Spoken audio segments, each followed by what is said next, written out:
Hi, friends. Art has always been very close to my heart, and I've taken a lot of pride in hosting many art exhibitions. And I always wanted to get some unique art done in my balcony. And I found Mr. Narayan Rao, who is an artist. And what I'm getting done, as you can see, is called Warli art. I don't know much about it. I know it's a very ancient art from the 12th century. I quickly want to introduce you all to Mr. Narayan Rao. We're going to talk a little bit in Kannada and English ಅಲ್ವಾ? English Okay. Hindi ಯಾವ್ದಾದ್ರು ನಡೀತದೆ. ಹಿಂದಿನೂ ಬರುತ್ತಾ ನಿಮಗೆ? Yes. Okay. So Narayan ಹೇಳಿ, ನೀವು ಎಷ್ಟು ವರ್ಷದಿಂದ ಈ ಆರ್ಟ್ ಮಾಡ್ತಿದ್ದೀರಾ? ಪ್ರೊಫೆಷನಲ್ ಆಗಿ ಮಾಡ್ತೀರಾ ನೀವು? ಪ್ರೊಫೆಷನಲ್ ಆಗಿ 94ನೇ ಇಸ್ವಿಯಿಂದ ಮಾಡ್ತಾ ಇದ್ದೀನಿ. 1994 ಇಂದ? ಹೌದು. ಅದಕ್ಕಿಂತ ಮುಂಚೆ ಹಾಬಿಯಾಗಿ ಮಾಡ್ತಾ ಇದ್ದೆ. ಪ್ರೊಫೆಷನ್ ಆಗಿ 94 ಇಂದ ಮಾಡ್ತಾ ಇದ್ದೆ. 94 ಇಂದ. ಈಗ ಜನರಿಗೆ ಈ ತರ ಆರ್ಟ್ ಇಷ್ಟ ಆಗುತ್ತಾ? ಮಾಡಿಸ್ತಾ ಇದ್ದಾರಾ? ಇಲ್ಲ ಮಾಡಿಸ್ತಾ ಇದ್ದಾರೆ. ಈಗ ರಿವೈವ್ ಈಗ ಸ್ವಲ್ಪ ಜಾಸ್ತಿ ಬರ್ತಾ ಇದೆ ಆಕ್ಚುಲಿ. ಅಂದ್ರೆ ಈ ಒಂದು 5-6 ಇಯರ್ಸ್ ಮೇ ಬಿ 10 ಇಯರ್ಸ್ ಒಳಗಡೆ ಇತ್ತೀಚೆಗೆ ಇದ್ರ ಬಗ್ಗೆ ಬಹಳಷ್ಟು ಒಲವು ಬರ್ತಾ ಇದ್ದಾರೆ.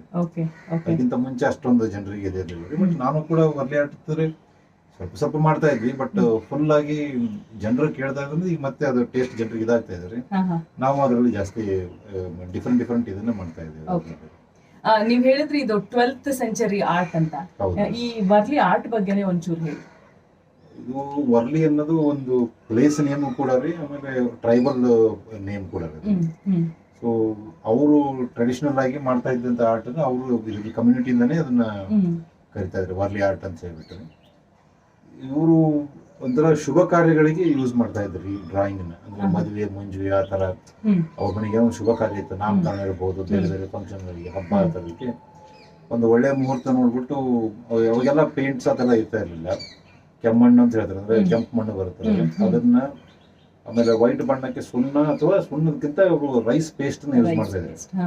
ಅಂದ್ರೆ ಒಳ್ಳೆ ಮುಹೂರ್ತದಲ್ಲಿ ರೈಸ್ ಅನ್ನ ನೆನೆ ಇಟ್ಬಿಟ್ಟು ಅದೊಂದು 2-3 ದಿವಸ ಆದ್ಮೇಲೆ ರುಬ್ತಾ ಇದ್ರು ಅದನ್ನ. ಆಮೇಲೆ ಈ ನ್ಯಾಚುರಲ್ ಆಗಿ ಗಮ್ ಏನ್ ಬರುತ್ತೆ ಆ ತರದ್ದು ಇದನ್ನ ಹಾಕೊಂಡ್ಬಿಟ್ಟು ಸ್ವಲ್ಪ ಲೈಫ್ ಬರೋದಕ್ಕೆ ಅದನ್ನ ಅವರು ಈ ಪುಂಡಿ ಗಿಡ ಅಂತ ಬರ್ತಾರೆ, ಅಂದ್ರೆ ಪುಂಡಿ ಪರ್ದ ನಾರು ಇರ್ತಾರೆ, ಅದರಿಂದ ಆ ತರದ ಇದ್ರಲ್ಲಿಂದ ಬ್ರಷ್ ತರ ಮಾಡ್ಕೊಂಡು ವರ್ಕ್ ಮಾಡ್ತಾರೆ. ಅವಾಗೆಲ್ಲ ಬ್ರಷಸ್ ಇರ್ತಾ ಇರ್ಲಿಲ್ಲ. ಸೊ ಫಸ್ಟ್ ಈ ಕೆಮ್ಮಣ್ಣಿಂದ ಫುಲ್ ಪೇಂಟ್ ಮಾಡ್ಬಿಡೋದು ಬ್ಯಾಕ್ ಗ್ರೌಂಡ್ ಆಗಿ, ಅದರಲ್ಲಿ ಇದನ್ನ ಯೂಸ್ ಮಾಡಿ ಇದರಲ್ಲಿ ಈ ಬ್ರಷ್ ತರ ಮಾಡ್ಕೊಂಡು ಬರಿತಾ ಇದ್ದಾರೆ. Very quick translation. In the earlier days, they used to use red earth and then paint the background. And then they used to use rice paste, which was soaked for about 3 days, and there used to be a natural gum. They used to mix that and then use that as the white paint to draw on the red walls that they pasted. Apparently, this is a very auspicious art, and when there was a wedding or some kind of auspicious occasion at home, people used to have this done at their homes. So Mr. Narayan Rao has been doing this from 1994, and I've known him for a couple of years, and I've seen his artwork, and today I feel really privileged to be having this done. We're doing a wedding theme on the main wall. Here we have a tree and village life alva idu. ಹೌದು, village ಅಲ್ಲಿ ಆಟಗಳು ಆಡ್ತಾರಲ್ವಾ, like ಹಗ್ಗದ ಆಟ ಆಡೋದ್ರಿ, ಈ wheel ಹುಡುಗರು ಆಡ್ತಾ ಇರ್ತಾರೆ, ಗೋಲಿ ಆಟ ರೀ, ಕುಂಟಬಿಲ್ಲೆ ಆಡೋದ್ರಿ, ಜೋಕಾಲಿ ಆಡ್ತಾ ಇರೋದ್ರಿ, ಇಲ್ಲಿ ಗಾಳಿಪಟ ಹಾರಿಸ್ತಾ ಇರೋದ್ರಿ. ಸೊ ಇನ್ನು ಇಲ್ಲೆಲ್ಲ ನಿಮಗೆ ಬಾವಿ ಆ ತರದೆಲ್ಲ ಬೇರೆ ಬೇರೆ ಥೀಮ್ಗಳು ಬರ್ತಾ ಇದಾವೆ. ಮೊದಲೇ ಥೀಮ್ ಆ ಥರದ್ದೆಲ್ಲ. ಸೊ ಇಲ್ಲಿ ಮರ ಇಲ್ಲಿ ಯೋಗ ಮಾಡ್ತಾ ಇರ್ತಾರ. ಸೊ ಆ ತರ ಕ್ಲೌಡ್ಸ್, ಪಕ್ಷಿಗಳು, nature ಸಂಬಂಧಪಟ್ಟಿದ್ದು. I especially asked Mr. Narayan Rao to do a little bit of yoga and the meditation theme, and he was very gracious to have done that. ಈಗ ನೀವು ಬರೀ ಇದು ಮನೆಗಳಲ್ಲಿ ಮಾಡ್ತೀರಾ ಇಲ್ಲ ಕಾರ್ಪೊರೇಟ್ ವರ್ಕ್ ಮಾಡ್ತಿರ್ತೀರಾ? ಎರಡೂ ಮಾಡ್ತೀವಿ. ಓಕೆ. ಈವನ್ ಫಾರ್ಮ್ ಹೌಸ್ ಗಳಿಗೂ ಮಾಡ್ತೀವಿ, ಮಾಡಿಸ್ಕೊತಾರೆ. ಸುಮಾರು ಇಲ್ಲಿ ಅಂದ್ರೆ ನಾನು ಕನಕಪುರ ರೋಡ್ ಅಲ್ಲಿ ಆಲ್ಮೋಸ್ಟ್ ಒಂದು 10-12 ಫಾರ್ಮ್ ಹೌಸ್ ಗಳಿಗೆ ಮಾಡಿದ್ದೀನಿ. ಹಾರೋಹಳ್ಳಿ, ಮಳವಳ್ಳಿಲಿ ಒಂದು ಥಿಯೇಟರ್ಗೆ ಮಾಡಿಸ್ಕೊಂಡ್ರು, ಕಾಂಪೌಂಡ್ ವಾಲಿಗೆ ಮಾಡಿಸ್ಕೊಂಡ್ರು. ನಿಮ್ಮ ಈಗ ಸದ್ಯಕ್ಕೆ ಎಷ್ಟು ದೊಡ್ಡದಾಗಿ ನೀವು ಈ ಆರ್ಟ್ ಮಾಡಿದ್ದೀರಾ ವಾಲ್ ಮೇಲೆ? ಮ್ಯಾಕ್ಸಿಮಮ್ ಅಂತಂದ್ರೆ ಒಂದು 2-3 ಕಡೆ ಮಾಡಿದ್ದೀನಿ. ಮಳವಳ್ಳಿ ಹೇಳಿದ್ರಿ, ಅದು ಬಂದ್ಬಿಟ್ಟು ಒಂದು 1000 ಸ್ಕ್ವೇರ್ ಫೀಟ್ ತನಕ ಇತ್ತು ಅದು. ಆಮೇಲೆ ಇನ್ನೊಂದು ಫಾರ್ಮ್ ಹೌಸ್ ಅಲ್ಲಿ ಅದು ಕೂಡ ಒಂದು 300-400 ಸ್ಕ್ವೇರ್ ಫೀಟ್ ಇತ್ತು. ಆಮೇಲೆ ಪರಂಗಿಪಾಳ್ಯ ಅಂತ ಇದ್ರು, ಅಲ್ಲಿ ಅದು ಒಂದು 800 ಸ್ಕ್ವೇರ್ ಫೀಟ್ ತನಕ ಇತ್ತು ವರ್ಕ್. ಅದು ಜಾಸ್ತಿ ವರ್ಕ್ ಇತ್ತು. ಈಗ ನಿಮ್ ಬಿಸ್ನೆಸ್ ಹೇಗ್ ಸಿಗುತ್ತೆ? ವರ್ಡ್ ಆಫ್ ಮೌತ್ ಇಲ್ಲ ವೆಬ್ಸೈಟ್ ಏನಾದ್ರು ಇದ್ದೀರಾ, ಇಲ್ಲ ಅಡ್ವರ್ಟೈಸ್ಮೆಂಟ್ ಕೊಡ್ತೀರಾ, ಹೇಗೆ? ಅಡ್ವರ್ಟೈಸ್ಮೆಂಟ್ ಹತ್ರ ಏನಿಲ್ಲ. ಜಸ್ಟ್ ಡೈಲ್ ಅಲ್ಲಿ ಅಷ್ಟೇ, ಸುಮ್ಮನೆ ಹಾಗೆ ಇದೆ. ವರ್ಲಿ ಆರ್ಟ್ ಅಂತ ನೋಡಿದ್ರೆ ಸ್ವಲ್ಪ ಬರುತ್ತೆ. ಓಕೆ. ಆಮೇಲೆ ಬಹುಶಃ ಅದರಿಂದನೂ ಬರುತ್ತೆ, ಮೌತ್ ಟು ಮೌತ್ ಜಾಸ್ತಿ ಬರುತ್ತೆ. ಯಾಕಂದ್ರೆ ಅವ್ರಿಗೆ ವರ್ಕ್ ಇಷ್ಟ ಆಗಿರುತ್ತೆ, ಮತ್ತೆ ಅವ್ರು ಬೇರೆಯವ್ರಿಗೆ ಹೇಳ್ತಾರೆ. ಹೌದು. ಸೊ ಯೂಶಲಿ ಅಪಾರ್ಟ್ಮೆಂಟ್ ಎಲ್ಲ ಒಬ್ಬರಿಗೆ ಸಿಕ್ತಪ್ಪ ಅಂದ್ರೆ ಮತ್ತೆ ಇನ್ನೊಬ್ರು ಬೇರೆ ಬೇರೆ ಮಾಡ್ತಾರೆ. ಸೊ ಕಾಂಟ್ರಿಬ್ಯೂಷನ್ ನಮ್ಗೆ ಎಲ್ಲಿಂದ ಬರುತ್ತೆ ಅಂತ ಹೇಳೋದಕ್ಕಿಂತ ಮೌತ್ ಟು ಮೌತ್ ಸ್ವಲ್ಪ ಜಾಸ್ತಿ ಇದೆ. ಜಸ್ಟ್ ಡೈಲ್ದು ಬರುತ್ತೆ.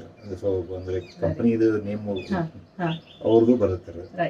So as you heard, he does not have a website. This is basically just a word of mouth, and I am giving you my word that he's a wonderful artist, and if you need anything done, it is absolutely beautiful. You can reach out to Narayan Rao. I'll leave his number in the description.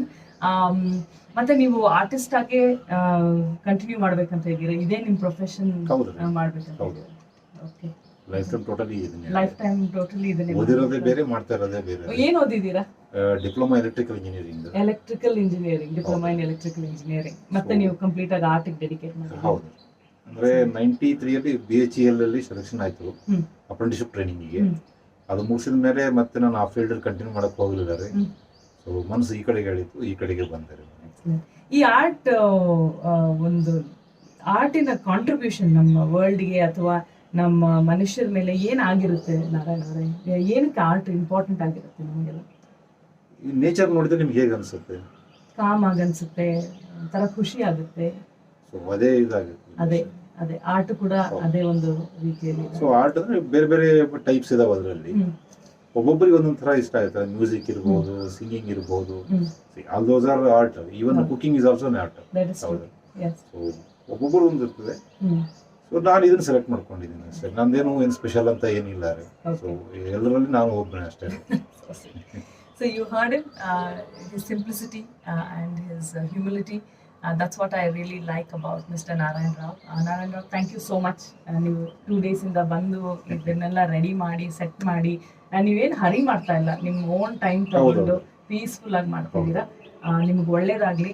Hopefully ನಮ್ಮ ಈ video ತುಂಬ ಜನರಿಗೆ ವರ್ಗೂ ತಲುಪುತ್ತೆ ಅಂತ ನಾನು ಅನ್ಕೊಂಡಿದ್ದೀನಿ. Thank you so much. Thank you.